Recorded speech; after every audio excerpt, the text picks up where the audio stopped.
لیکن آج کا مسلمان بڑے شدت سے کہتا ہے کہ علی کو کسی اور کیٹیگری میں نہ رکھیے، علی صحابی تھے۔ جی ہمیں کوئی اعتراض نہیں، جو آپ کی ڈیفینیشن ہے اس ڈیفینیشن میں علی آتے ہیں۔ اگر اس ڈیفینیشن کی روشنی میں کہہ رہے ہیں بس و چشم، علی کی صحابیت پر اتنا جوش آنے لگا ہے کہ اب اگر کسی نے علی علیہ السلام کہہ دیا، کہا دیکھا جناب گستاخی کر رہے ہیں، علیہ السلام تو صرف انبیاء کے لیے ہوتا ہے، حضرت علی کے لیے لفظ منسوب نہ کیا جائے۔ خود آپ نے علی علیہ السلام کے لیے ایک امتیازی جملہ الگ رکھا تھا کہ اور سب رضی اللہ تعالیٰ عنہ کہلاتے تھے، علی کے لیے مخصوص جملہ تھا کرم اللہ وجہہ، اللہ نے اس چہرے کو سربلند رکھا ہے، یعنی وہ چہرہ جو کبھی کسی باطل کے سامنے جھکا ہی نہیں ہے۔ تو علی کرم اللہ وجہہ کہلاتے تھے، لیکن آج کے مسلمان علی کی صحابیت کا اتنا شد و مت سے اظہار کر رہے ہوتے ہیں کہ وہ چاہتے ہیں کہ علی کو بھی اسی کیٹیگری میں رکھا جائے جس میں سارے صحابی رکھے جاتے ہیں۔ چنانچہ علی بھی اب رضی اللہ تعالیٰ عنہ ہیں، امام حسن بھی رضی اللہ تعالیٰ عنہ ہیں، امام حسین بھی رضی اللہ تعالیٰ عنہ ہیں۔ جناب والا ان لفظوں سے ان شخصیتوں کے اوپر کوئی اثر نہیں پڑتا، نہ ان کی عزت آپ کی دی ہوئی ہے، نہ آپ کے لینے سے لے لی جائے گی۔ جو دل چاہے کہیے، اور وہ معروف جملہ جو ادب کی دنیا میں اکثر کہا جاتا ہے کہ گلاب کے پھول کو کسی نام سے پکاریے، اس کا رنگ بھی وہی رہے گا، خوشبو بھی وہی رہے گی۔ تو اس سے فرق نہیں پڑتا کہ آپ ان کو کیا کہتے ہیں، لیکن یہ ظاہر ہو گیا کہ آپ ان کی صحابیت کے قائل ہیں۔ اچھا اب آپ نے اصول بنایا تھا کہ جتنے صحابہ ہیں ان کے اوپر ان کو سب کی سب ہدایت یافتہ ہیں، اور ان میں سے جس کی بھی پیروی کر لی جائے نجات ہو جائے گی، جس کی بھی پیروی بھی کر لی جائے تو آخرت حاصل ہو جائے گی۔ آپ مجھے نہیں بتا سکتے کہ آپ کس صحابی کے پیرو ہیں،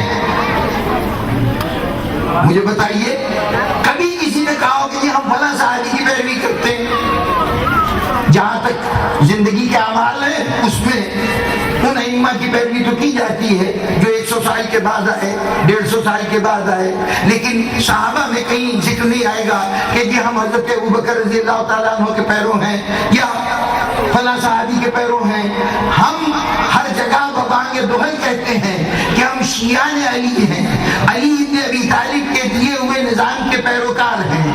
ہم نے تو ایک صحابی سے اپنی نسبت کو رکھا ہے اور اس کا اعلان کرتے ہیں، تو ہم سے مطالبہ تو کرتے ہو کہ کسی صحابی کی پیروی کر لو جنت میں چلے جاؤ گے۔ بھائی کوئی صحابی کا فیصلہ تو کرو، تم کس کے پیرو ہو؟ ہمارا تعلق تو صحابیت سے اتنا گہرا ہے کہ ہمیں تم نے نام ہی رکھ دیا، یہ ہمارا رکھا ہوا نام نہیں ہے۔ یہ جو شیعہ ہم کہلاتے ہیں ہمارا رکھا ہوا نام نہیں ہے۔ شیعہ کا مطلب ہے کہ پارٹی ہونا، کسی کے پیروی کرنا، کسی کے ارشادات کے اوپر عمل کرنا۔ تو ہمارا اصل نام ہے شیعان حیدر کرار، شیعان علی ابن ابی طالب۔ جب آپ نے شیعان علی ابن ابی طالب کہہ دیا تو اس کا مطلب ہے کہ ہمارے تو ایک صحابی کے پیرو ہونے کا آپ نے اقرار کر لیا، لیکن خود آپ کس کے پیرو ہیں آج تک معلوم نہیں، پھر اصرار یہ کہ تم نہیں مانتے۔ کتنی عجیب بات ہے، کتنی عجیب بات ہے کہ جو نہیں مانتے علی کے، جو صحابہ میں سے کسی صحابی کو نہیں مانتے، یعنی ان کی پیروی نہیں کرتے، وہ تو ماشاءاللہ اسلام کے سپوت ہیں، اسلام کے قابل ترین فرزند ہیں۔ اور جو ایک گروہ آپ کے کہنے کے اوپر کہ کسی صحابی کی پیروی کرو نجات ہو جائے گی، ہم نے علی کا دامن پکڑا، آپ نے کہا یہ کافر ہے۔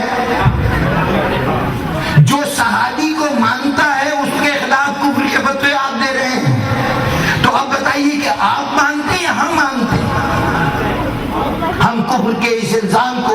فخر کے ساتھ قبول کرتے ہیں کہ اگر علی کے ساتھ نسبت کفر کا لقب دلاتی ہے تو ہمیں یہ کفر تمہارے اسلام سے زیادہ پسندیدہ ہے۔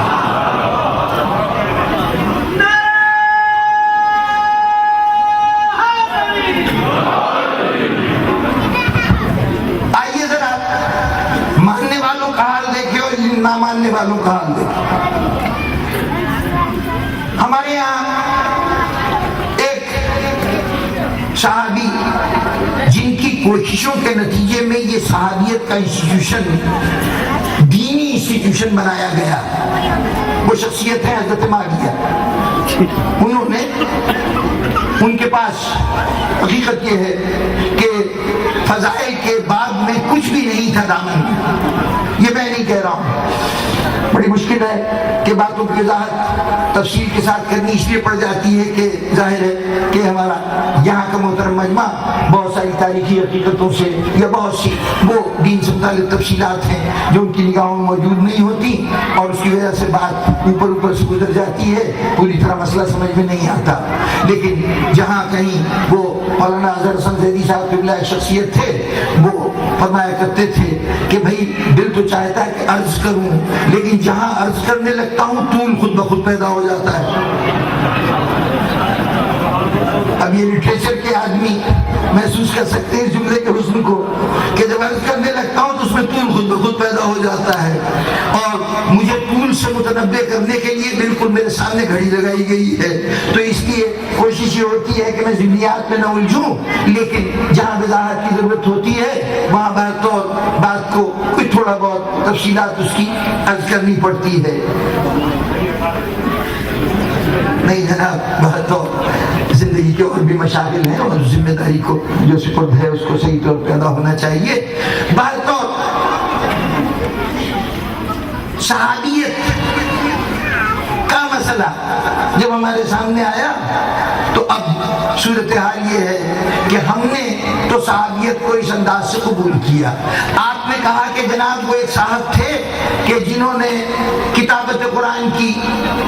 جنہوں نے حضور کے پاس دست مبارک پر ایمان لے آئے۔ اب آج ان کے فضائل میں بہت سی باتیں بہت سے لوگ بیان کرتے ہیں، لیکن ایک شخصیت ہے جناب امام نسائی، جنہوں نے وہ 6 کتابیں جو ہمارے اہل سنت بھائیوں کے ہاں سب سے زیادہ معتبر سمجھی جاتی ہیں، صحیح بخاری، صحیح مسلم، ابن ماجہ، ابو داؤد، ترمذی اور نسائی، یہ 6 کتابیں ہیں جو سب سے زیادہ معتبر سمجھی جاتی ہیں۔ ان امام نسائی نے ایک کتاب لکھی خصائص علی ابن ابی طالب۔ جب عام طور پر یہ جتنی کتابیں ہیں اس میں ایک چیپٹر ایسا ضرور ہوتا ہے جس کے اندر مناقب بیان کیے گئے، فضائل بیان کیے گئے ہیں، حضور کی وہ احادیث جمع کی گئی ہیں جو آپ نے اپنے ساتھیوں میں سے کسی کی شان میں کچھ کہا ہے، ان کی جو فضیلت ہے وہ جمع کی گئی ہے۔ امام نسائی جب صحیح نسائی میں، جو سنن نسائی ان کی کتاب ہے حدیثوں کا مجموعہ، اس میں حضرت علی کے لیے حضور کے ارشادات جمع کر کے لکھنے لگے تو معلوم ہوا کہ ان کی کتاب کی ضخامت بہت بڑھ جائے گی۔ انہوں نے کہا علی کے فضائل کو اس کتاب میں تفصیل سے لکھنے کے بجائے اس کے اوپر الگ کتاب لکھتے ہیں۔ چنانچہ فضائل علی پر امام نسائی 6 مستند ترین کتابوں میں سے ایک کتاب سنن نسائی کو لکھنے والے۔ یہ جو کچھ میں کہہ رہا ہوں حوالے کے لیے عرض کر دوں کہ جو صحیح نسائی کا ترجمہ، سنن نسائی کا جو ترجمہ اردو زبان میں کیا گیا ہے وہ ایک بہت بڑی شخصیت ہے، علامہ وحید الزمان صاحب، انہوں نے ترجمہ کیا ہے۔ وحید الزمان صاحب نے جو دیباچہ لکھا ہے اس کے تعارف کے طور پر، اس دیباچے میں بیان کردہ بات میں بیان کر رہا ہوں کہ امام نسائی نے جب حضرت علی علیہ السلام کی شان میں فضائل کی کتاب لکھی خصائص نسائی، اس کے بعد ایک مرتبہ شام گئے، شام میں دمشق میں وہ ایک دن خطبہ دے رہے تھے اور اپنے اس کتاب صحیح نسائی کے کچھ حصے پڑھ کے سنا رہے تھے۔ مجمع نے کہا کہ جناب آپ نے علی کی شان میں تو اتنا کچھ کہہ دیا، باقی صحابہ کے لیے آپ نے کیا کہا؟ تو انہوں نے کہا کہ میری صحیح اٹھا کے دیکھ لیجئے، اس کے اندر میں نے باقی صحابہ کے احوال بھی درج کیے ہیں اور ان کی فضیلتیں بھی درج کی ہیں۔ تو مجمع نے کہا کہ آپ باقی صحابہ کو چھوڑیے، یہ بتائیے کہ حضرت معاویہ کے لیے آپ نے کیا کیا، حضرت معاویہ کے لیے کیا کیا؟ اب یہ میں ان کا کہا ہوا جملہ دوہرا رہا ہوں جو آج بھی اس دیباچے میں موجود ہے، اور یہاں یقیناً بہت سی جگہوں پر صحیح نسائی موجود بھی ہوگی اور اس کے اندر وہ دیباچہ بھی موجود ہوگا۔ انہوں نے فرمایا کہ امام نسائی سے جب یہ کہا گیا کہ آپ نے حضرت امیر معاویہ کی کوئی فضیلت جمع نہیں کی، ان کے اوپر کیا آپ نے لکھا ہے؟ تو انہوں نے کہا میں ان کے اوپر کیا لکھتا کہ ان کے لیے رسول کی ایک حدیث کے علاوہ میں نے آج تک دوسری کوئی حدیث نہیں دیکھی، اور وہ ایک حدیث یہ ہے کہ خدا تیرا پیٹ کبھی نہ بھرے۔